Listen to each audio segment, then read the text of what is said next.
Hello everyone and welcome back to another video from Finance and Crypto Guide. In this video, I'm going to show you how to download the Banner Bank application on your smartphone. So let's get started right away. First of all, just open up the iOS App Store or the Google Play Store depending on your device.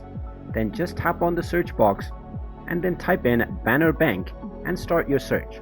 Once you find the application, just tap on it and then you will see the install button. Go ahead and tap on install and this will begin the download and installation of the Banner Bank application on your smartphone. Just wait for a while until the installation is complete, and then when you see the open button, you can tap on it to open up the Banner Bank application and then continue with signing in to your account and start using the application to bank from your smartphone. And there you have it. That is how easy it is to download the Banner Bank application on your smartphone. If you find this video helpful, make sure you hit that like button and subscribe to our channel if you haven't done so already. Also ring that notification bell to never miss another update from us. Thank you for watching and I will see you again in the next video.